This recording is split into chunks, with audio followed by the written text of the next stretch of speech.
오늘 하나님께서 우리에게 주시는 말씀은 마태복음 13장 24절에서 43절까지의 말씀입니다.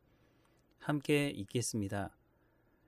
예수께서 그들 앞에 또 비유를 들어 이르시되 천국은 좋은 씨를 제밭에 뿌린 사람과 같으니 사람들이 잘 때에 그 원수가 와서 곡식 가운데 가라지를 덧뿌리고 갔더니 싹이 나고 결실할 때에 가라지도 보이거늘 집 주인의 종들이 와서 말하되 주여 밭에 좋은 씨를 뿌리지 아니하였나이까?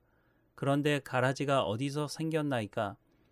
주인이 이르되 원수가 이렇게 하였구나. 종들이 말하되 그러면 우리가 가서 이것을 뽑기를 원하시나이까? 주인이 이르되 가만두라. 가라지를 뽑다가 곡식까지 뽑을까 염려하노라. 둘 다 추수 때까지 함께 자라게 두라. 추수 때에 내가 추수꾼들에게 말하기를 가라지는 먼저 거두어 불사르게 단으로 묶고 곡식은 모아 내 곡간에 넣으라 하리라. 또 비유를 들어 이르시되 천국은 마치 사람이 자기 밭에 갖다 심은 겨자씨 한 알 같으니 이는 모든 씨보다 작은 것이로되 자란 후에는 풀보다 커서 나무가 되매 공중의 새들이 와서 그 가지에 깃들이느니라. 또 비유로 말씀하시되 천국은 마치 여자가 가루 서말 속에 갖다 넣은 전부 부풀게 한 누룩과 같으니라. 예수께서 이 모든 것을 무리에게 비유로 말씀하시고 비유가 아니면 아무것도 말씀하지 아니하셨으니 이는 선지자를 통하여 말씀하신 바 내가 입을 열어 비유로 말하고 창세부터 감추인 것들을 드러내리라 함을 이루려 하심이라. 이에 예수께서 무리를 떠나사 집에 들어가시니 제자들이 나와 이르되 밭의 가라지의 비유를 우리에게 설명하여 주소서. 대답하여 이르시되 좋은 씨를 뿌리는 이는 인자요 밭은 세상이요 좋은 씨는 천국의 아들들이요 가라지는 악한 자의 아들들이요 가라지를 뿌린 원수는 마귀요 추수 때는 세상의 끝이요 추수꾼은 천사들이니 그런즉 가라지를 거두어 불에 사르는 것 같이 세상 끝에도 그러하리라. 인자가 그 천사를 보내리니 그들이 그 나라에서 모든 넘어지게 하는 것과 또 불법을 행하는 자들을 거두어내어 풀무불에 던져 넣으리니 거기서 울며 이를 갈게 되리라. 그때 의인들은 자기 아버지 나라에서 해와 같이 빛나리라. 귀 있는 자는 들으라. 오늘 본문의 말씀은 밭의 가라지에 대한 말씀이 앞뒤로 되어 있고 중간에 겨자씨 비유와 누룩 비유에 대한 말씀, 비유로 말씀하시는 것에 대한 말씀을 하고 있습니다. 겨자씨 비유와 누룩 비유 말씀을 먼저 보면 겨자씨는 이스라엘 지역에 있는 씨 중에 가장 작은 씨로 알려져 있습니다. 씨는 작지만 겨자씨가 자라서 나무가 되면 많은 새가 와서 그 가지에 깃들게 된다고 말씀하고 있습니다. 또한 누룩 비유도 비슷한 의미를 가지고 있습니다. 가루 서말은 약 40리터에 달하는 적지 않은 양입니다. 이 정도면 약 100에서 150명 정도 먹을 수 있는 빵을 만들 수도 있다고 합니다. 겨자씨와 누룩의 비유는 천국이 확장되어 갈 것에 대한 말씀을 하고 있는 것입니다. 그런데 그 확장이 상당히 파급력이 있음에 대해 말씀하고 있습니다. 이 말씀은 예수님께서 오셔서 하나님의 말씀을 전하시고 십자가에 못 박혀 죽으신 후 남겨진 제자들을 통해 복음이 전해지기 시작해서 전 세계로 퍼져나갈 것에 대한 말씀을 하고 있는 것입니다. 그래서 오늘 우리가 2000년 전에 이스라엘에서 시작된 복음의 증거를 받고 하나님의 말씀을 듣고 있는 것이 이 말씀의 증거이기도 한 것입니다.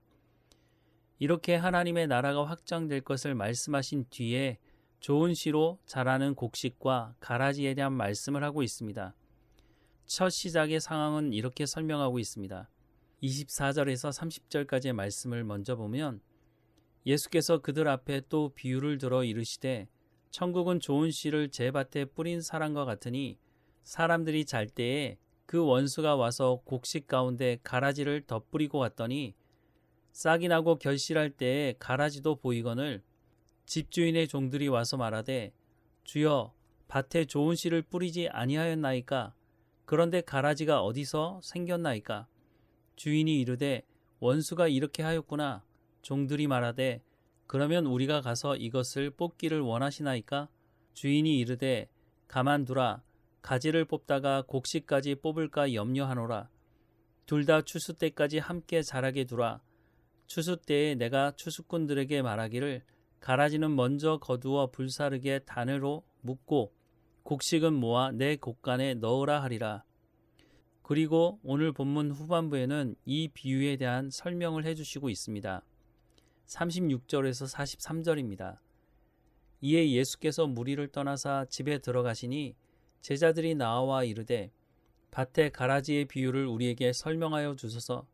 대답하여 이르시되 좋은 씨를 뿌리는 이는 인자요 밭은 세상이요 좋은 씨는 천국의 아들들이요 가라지는 악한 자의 아들들이요 가라지를 뿌린 원수는 마귀요 추수 때는 세상의 끝이요 추수꾼은 천사들이니 그런즉 가라지를 거두어 불에 사르는 것 같이 세상 끝에도 그러하리라. 인자가 그 천사들을 보내리니 그들이 그 나라에서 모든 넘어지게 하는 것과 또 불법을 행하는 자들을 거두어내어 풀무불에 던져 넣으리니 거기서 울며 이를 갈게 되리라. 그때에 의인들은 자기 아버지 나라에서 해와 같이 빛나리라. 귀 있는 자는 들으라. 예수님께서 해석을 다 해주셔서 덧붙일 말씀이 없지만 우리가 살아가는 세상은 그리스도인들에게 있어서 만만한 삶의 터전이 아님을 말씀해주고 있습니다. 주님이 오셔서 심판하시는 그날까지 이 땅에서 그리스도인으로 살아가는 것이 만만치 않음을 말씀해주고 있는 것입니다. 물론 마지막 심판이 있을 때에 그리스도인들은 천국 잔치에 참여하게 될 것입니다. 예수님은 심판때가 이를 때까지 가라지를 그냥 두라고 말씀하십니다.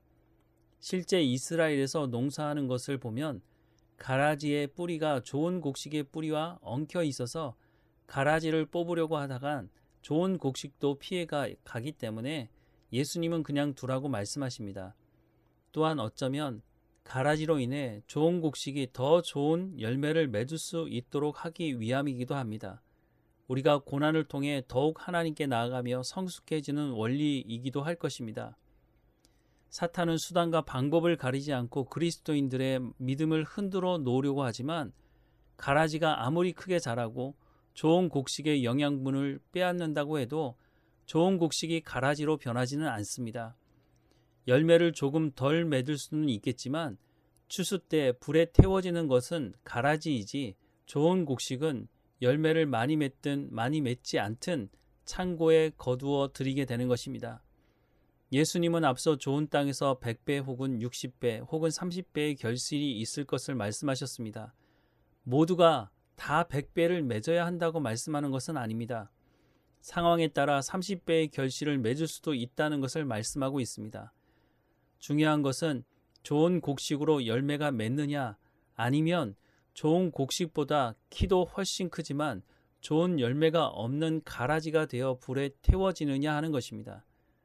때로는 예수님을 영접하고 살아가는 삶에 고난이 닥치고 시대에 따라 박해가 있기도 하지만 하나님은 그리스도인들에게 하나님의 나라에 대한 약속, 부활에 대한 약속을 하고 계시고 결국 추수 때가 되면 이 모든 것이 분명하게 보여질 것입니다.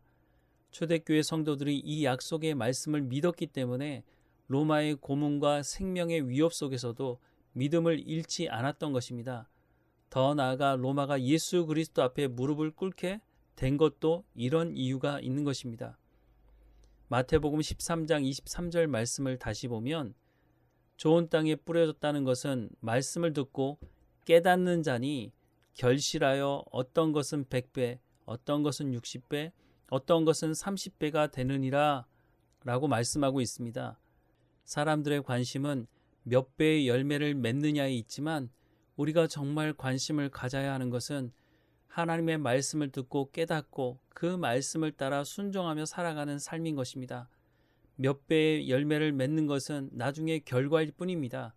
중요한 것은 내가 지금 하나님의 말씀을 듣고 있느냐, 내가 하나님의 말씀을 들은 대로 순종하며 살아가고 있느냐, 이것이 중요한 것입니다.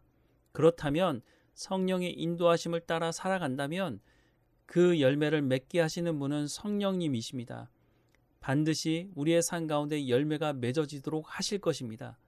중요한 것은 오늘 우리 가운데 성령의 충만함을 구하고 성령의 충만함을 통해 진리 가운데로 인도함 받고 하나님의 말씀대로 순종하는 삶을 통해서 열매가 맺어지는 것을 우리는 나중에 결과로 확인하게 될 것이라는 것입니다. 오늘 우리가 살아가는 삶의 현장에서, 가정에서, 일터에서, 학교에서 하나님의 말씀의 열매가 맺어지는 것을 우리가 경험할 수 있도록 오늘도 하나님과 동행하는 우리의 삶이 되기를 주님의 이름으로 축원합니다. 기도하겠습니다. 사랑하는 하나님, 오늘도 우리에게 말씀해 주셔서 감사합니다. 하나님, 우리의 삶을 통해서 겨자씨와 누룩과 같이 하나님의 영향력이 흘러가게 하시고 그래서 하나님 나라가 확장되어질 수 있도록 인도하실 하나님을 찬양하고 감사합니다. 우리의 삶이 하나님 앞에 온전히 헌신되는 삶이 될 수 있도록 인도해 주시고 그 삶을 통해서 하나님의 영광만 드러날 수 있도록 인도해 주옵소서. 하나님께서 우리 가운데 가라지가 아닌 좋은 열매로 맺도록 하셨으니 그 결실을 맺을 수 있는 우리의 삶이 될 수 있도록 하나님 인도해 주시길 다시 한번 간절히 소망합니다. 그래서 오늘 우리 가운데 성령의 충만함으로 진리 가운데 인도해 주시고 우리의 삶의 현장에서 성령의 열매가 맺어지는 것을 보게 하시옵소서. 우리의 삶이 복음의 증거의 삶의 현장이 될 수 있도록 인도해 주옵소서. 오늘도 우리와 함께 하시며 인도하시를 하나님을 찬양하고 우리의 모든 문제를 하나님께서 해결하시고 인도하실 걸 믿고 감사하고 예수님의 이름으로 기도합니다. 아멘.